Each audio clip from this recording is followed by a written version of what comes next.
Hello friends, সবাইকে welcome জানাই নতুন একটি ভিডিওতে। এই মুহূর্তে যে আপডেটের দিকে আমরা নজর রাখবো সেটি হচ্ছে উচ্চ প্রাথমিকের প্যানেল কবে প্রকাশ হবে। আপার প্রাইমারি নিয়োগ সংক্রান্ত বিস্তারিত আপডেট থাকবে এই ভিডিওর মধ্যে। স্কুল সার্ভিস কমিশনের চেয়ারম্যান সিদ্ধার্থ মজুমদার মহাশয় আপার প্রাইমারির মেরিট লিস্ট প্রকাশ নিয়ে কি আপডেট দিলেন। ডিভিশন বেঞ্চ অর্ডার দিয়েছে, বেশ কিছুদিন হয়ে গেল। 28 আগস্ট 2024 তারিখ তারা জাজমেন্ট প্রকাশ করেছেন। তার প্রায় 18 থেকে 20 দিন আজ হয়ে গেল। তো এতদিন প্যানেল প্রকাশ হয়ে যাওয়ার কথা, তবে কেন মেরিট লিস্ট প্রকাশ করতে দেরি হচ্ছে? মামলাটি কেউ সুপ্রিম কোর্টে চ্যালেঞ্জ করুক সেই পর্যন্ত কি ওয়েট করতে চায় স্কুল সার্ভিস কমিশন? তার বিস্তারিত থাকবে এই ভিডিওর মধ্যে। ভিডিওটি শেষ পর্যন্ত দেখার অনুরোধ রইল। তো চলুন বিস্তারিত আমরা জেনে নিই। আপার প্রাইমারি নিয়োগের মামলাটি মাননীয় বিচারপতি তপব্রত চক্রবর্তী এবং মাননীয় বিচারপতি পার্থসারথী চ্যাটার্জির ডিভিশন বেঞ্চ থেকে হিয়ারিং কনক্লুড করে ফেলেছিলেন তারা 18 জুলাই 2024 তারিখ, এবং তারা জাজমেন্ট দিয়েছিলেন 28 আগস্ট 2024 তারিখ।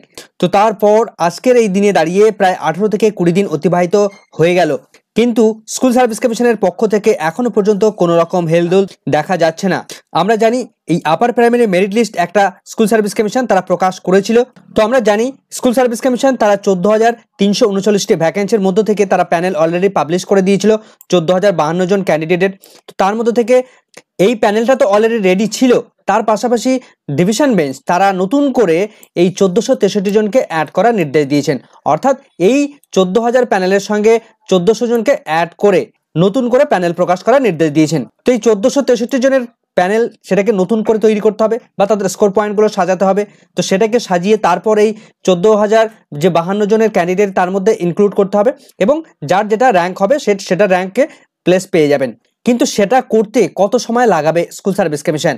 আজ 18 থেকে 20 দিন হয়ে গেল, কিন্তু এটুকু কাজ করতে তারা কত সময় লাগাবে? তারা কি ওয়েট করছে যে কেউ কোনো একজন পার্টির পক্ষ থেকে সুপ্রিম কোর্টে এই মামলাটি চ্যালেঞ্জ হওয়ার অপেক্ষায় থাকছে? তারা কি চায় যে স্কুল সার্ভিস কমিশনের এই আপার প্রাইমারি মামলাটি কোনো রকমভাবে সুপ্রিম কোর্টে স্টে অর্ডার এসে যাক, সেই পর্যন্ত কি তারা ওয়েট করছে? এমনটা কিন্তু প্রশ্ন উঠে আসছে বিভিন্ন মহল থেকে। এখন প্রশ্ন হচ্ছে যে স্কুল সার্ভিস কমিশনের চেয়ারম্যান সিদ্ধার্থ মজুমদার তিনি কি জানিয়েছেন, কবে তারা এই প্যানেল প্রকাশ করতে পারেন।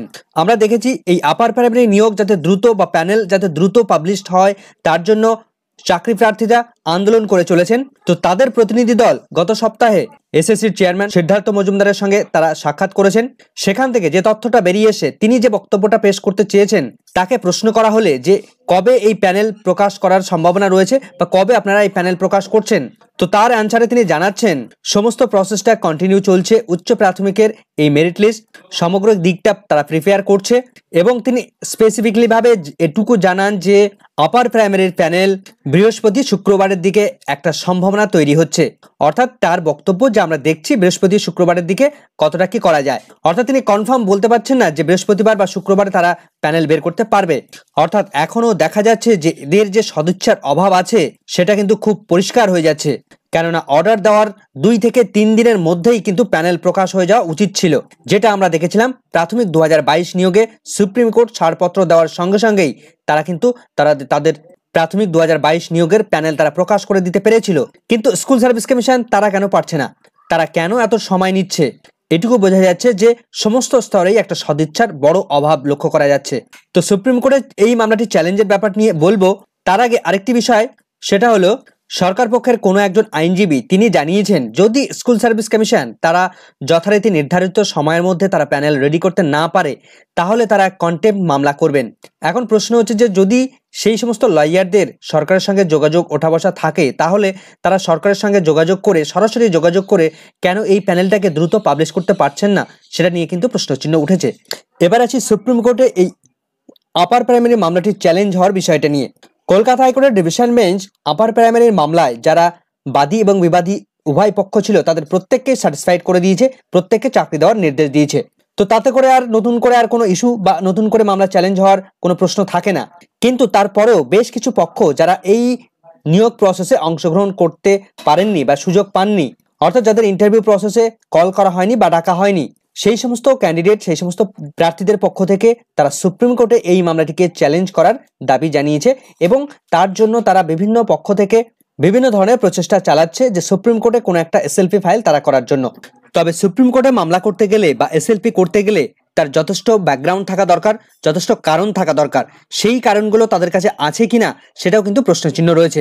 কেননা শুধুমাত্র কোনো এসএলপি করতে গেলাম, তার রেফারেন্স যদি না থাকে, তার পর্যাপ্ত কারণ না থাকে, তাহলে কিন্তু সুপ্রিম কোর্ট সেই এসএলপিটাকে অ্যালাউ করবে না।